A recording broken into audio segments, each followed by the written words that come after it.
Imagine looking at a fish tank, right in your living room, and the water is just rapidly filling up with this thick, brown, suffocating sludge. Oh, yeah, the absolute worst. Right. It's covering the glass, it is choking out all your plants, and basically making the whole ecosystem look like a swamp. Just a total mess. A complete mess. And if you had to fix that, what is the absolute worst thing you could possibly do? I mean, probably turn the aquarium lights on full blast. Right, because common sense says, light fuels algae. Exactly. More light equals more sludge. Well, today we are looking at someone who did exactly that. He blasted the dirty tank with light, and it wasn't a mistake. No, not at all. It was a stroke of absolute counterintuitive genius. It really is. It completely flips how we normally think about solving problems. Because usually when we encounter a mess in our lives, the human instinct is purely manual. Like scrubbing it away. Exactly. You see dirt, you wipe away the dirt. But when you are dealing with a complex, interconnected system, manual brute force doesn't just fail. It often actually accelerates the collapse of the very system you're trying to save. Welcome to another deep dive. Today, our mission is to extract, honestly, a masterclass on problem solving, systems thinking, and wait for it, biological warfare. Yeah, biological warfare in a living room. Right, and it's from an incredibly unexpected source. We are looking at a short, seemingly mundane blog post from April 16th, 2026. Right. It was published on a site called qianenmeng.org by an author named Ang.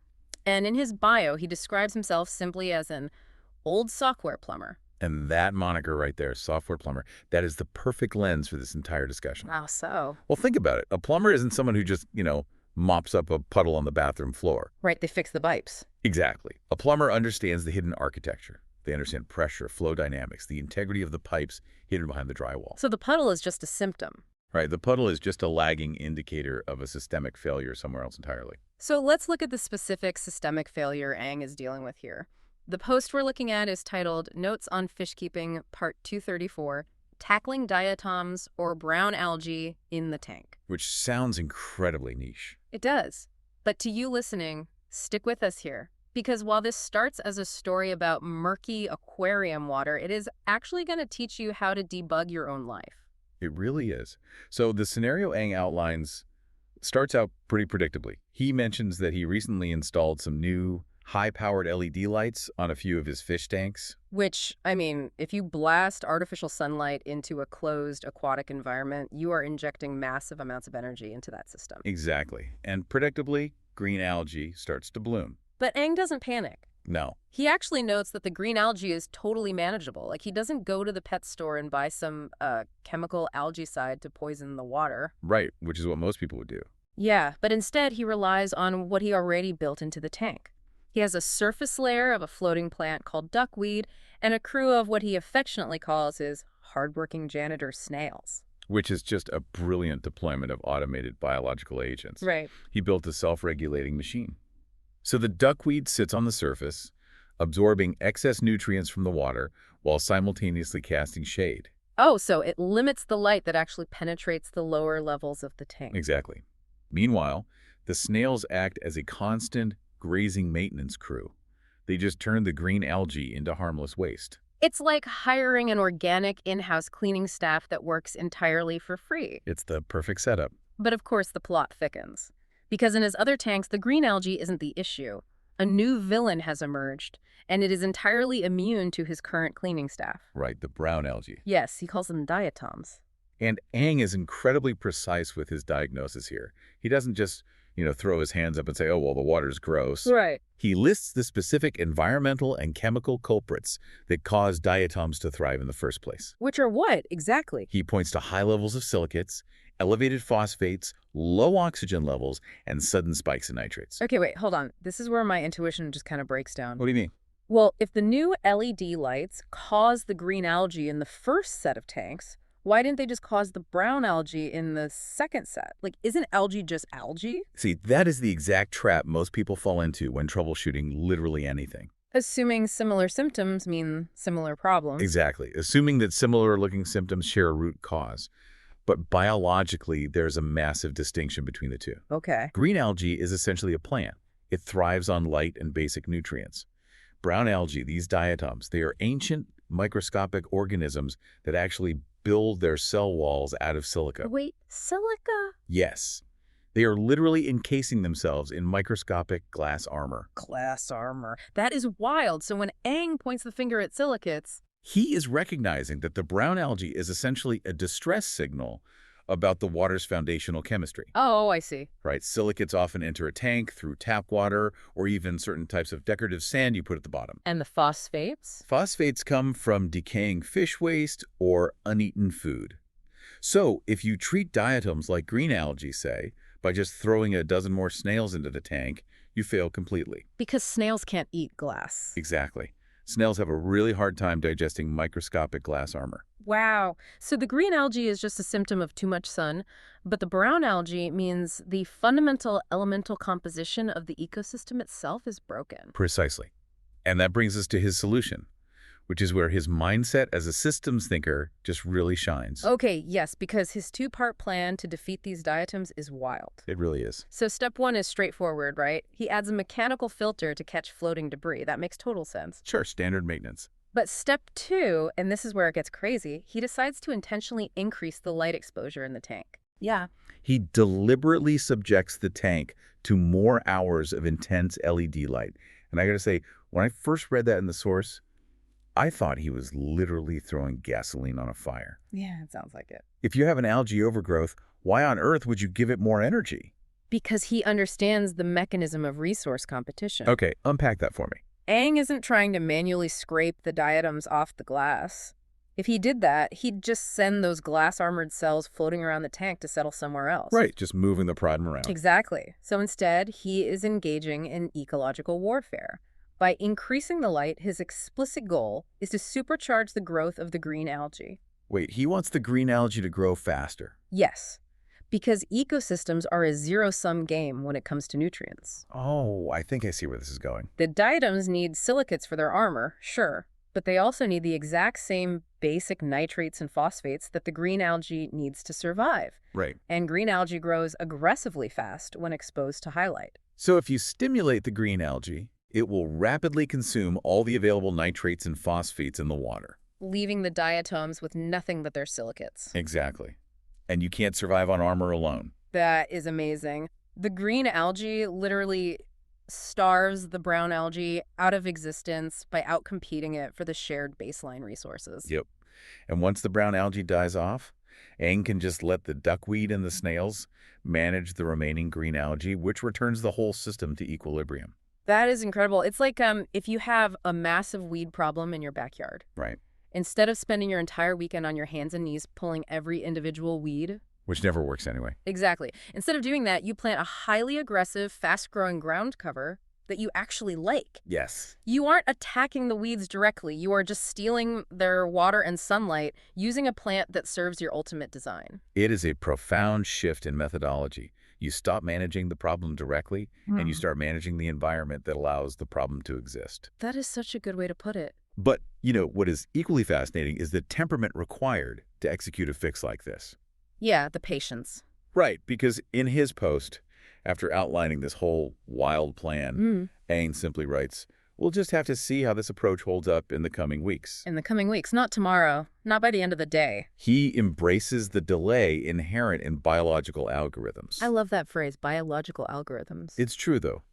When you implement a systemic change, whether that is in an aquarium or a software deployment or even a corporate restructuring, you cannot demand an instant result. Right. You have to introduce the new variable and then step back to let the system process it. Which is so hard to do. Like, if you are listening to this and you are managing a marketing team or trying to fix a broken dynamic in a relationship, you have probably faced a diatom situation. Oh, definitely. A problem where every time you try to manually intervene and force a fix, you accidentally shock the system and make the environment worse. Absolutely. Aang's patience is a feature here, not a bug. And that level of patience, that ability to trust the unseen variables of a system, it just doesn't come naturally to anyone. No, it is a highly cultivated skill. Which brings up the biggest question of this entire deep dive. Because honestly, I was so focused on the fish tank that I almost missed the craziest part of the source material. The website itself. Yes. When you zoom out and look at the actual architecture of his blog, the sidebar, the metadata, the table of contents, You realize exactly why Aang operates this way. You see the sheer scale of his data collection. It is staggering. He notes that the blog is a place for him to tinker with floss sauce. Right, free, libre, and open source software. Yeah, but look at his post archive. Let me just read you these statistics from the sidebar. Go for it. In 2022, he published 730 posts. In 2023, 730 posts. Yeah. In 2024, which was a leap year, he published exactly 732 posts. Unbelievable. In 2025, 730 posts. The discipline is just mechanical. He is publishing exactly 2 posts a day, every single day, year after year, without a single exception. And by mid-April of 2026, when this Diatom post goes live, he is already at 318 posts for the year. It's incredible. And what is he writing about? Because it is definitely not just aquariums. Oh no, it's everything. Yeah. The categories in his sidebar reveal a true modern polymath. Yeah. He has notes on Haskell programming, which is at part 110. He logs his photography, his dieting, his experiments with AI, and Rust programming. He even has betta spawn logs where he tracks the breeding of his fish. Yes. And my absolute favorite category, Notes on Gardening, Part 868. Part 868. Part 868, who writes almost 900 distinct sequential entries on their backyard garden. Someone who is applying the philosophy of open source software directly to their own existence. Okay, explain that. Well, FLOSS isn't just a software licensing agreement. It is an entire cultural philosophy of radical transparency, peer review, and iterative improvement. Right. Aang has basically taken that mindset and applied it to hydroponics, fish keeping, and his own biology. And I'm looking at these coding languages he focuses on in the blog. Haskell, Elixir, Erlang. These aren't exactly beginner languages either, are they? Not at all. If we really want to understand his mindset, we have to understand his tools. Okay. Haskell, for example, is a purely functional programming language. Mm-hmm. It is notoriously rigorous and mathematically precise. So it forces a certain way of thinking. Exactly. It forces you to think about how data transforms through a system without causing unintended side effects. Which sounds exactly like trying to manage algae without killing your fish. Exactly. And Erlang and Elixir, they were literally built to run highly concurrent, fault-tolerant systems. Like what kind of systems? Like the massive telecommunications networks that route millions of phone calls simultaneously. Oh, wow. Systems where things are constantly breaking, but the whole network cannot be allowed to go down. Exactly. So when you spend your days building fault-tolerant and telecom networks, you start looking at a fish tank and seeing the exact same architecture. That makes perfect sense. A fish tank is just a highly concurrent biological network. Fish produce waste, plants consume nitrates, lights dictate energy input, bacteria filter the water. Millions of tiny processes happening at once. Right. So when he encounters a bug in the code, in this case, brown algae, he runs a classic debugging sequence. Okay, walk me through the sequence. Step 1. Isolate the variables. He adds the mechanical filter to eliminate floating debris as a contributing factor. Got it. Step 2. Apply a patch to the system logic. He increases the light to stimulate the green algae growth. Right, the counterintuitive fix. And step 3. Log the output.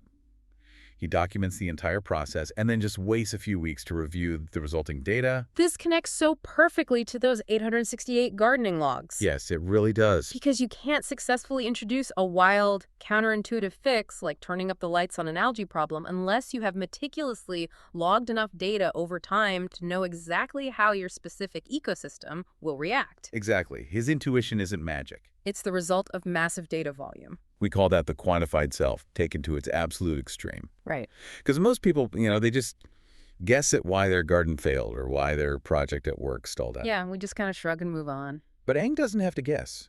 He can look back at hundreds of documented instances, cross-reference the variables, and actually see the invisible patterns. And the most beautiful part of this whole thing is that he does it all out in the open. Yeah, radically open. His whole life is an open source project. He's putting his hypotheses, his failures, and his ongoing experiments on the internet for anyone to read. Which is incredibly brave, really. He even has a disclaimer on his site saying he can't guarantee the accuracy of all the information. It is the ultimate work-in-progress mentality. Right. He isn't trying to prove he is a perfect fish keeper.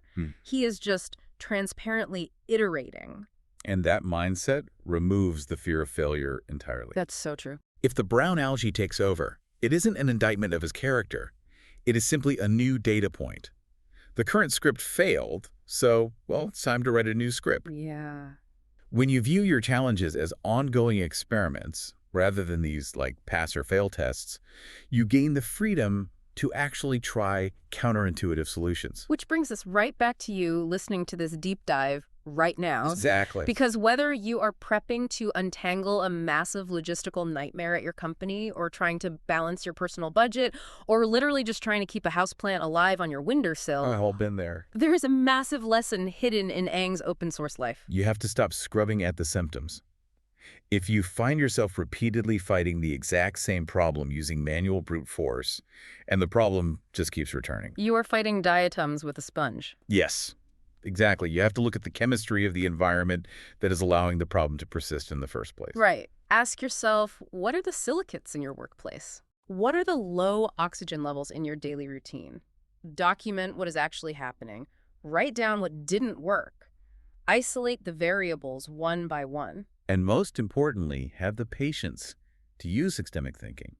Introduce a new variable, step back, and just let the algorithm run. Before we wrap up, we want to leave you with a final thought to mull over today. Yeah, think about a persistent brown algae problem in your own life right now.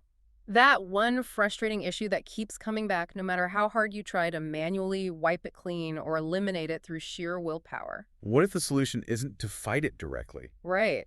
Instead of attacking the problem head-on, what if the answer is to intentionally cultivate a green algae competitor? I love that framing. What new habit, new environment, or positive force could you supercharge in your life right now so that it naturally starves out the problem by consuming all its resources? Because sometimes the only way to clear up the diagnostic muddy waters isn't to reach for the sponge. It's to reach for the light switch. Let the good things naturally outcompete the bad. Until next time, keep diving deep.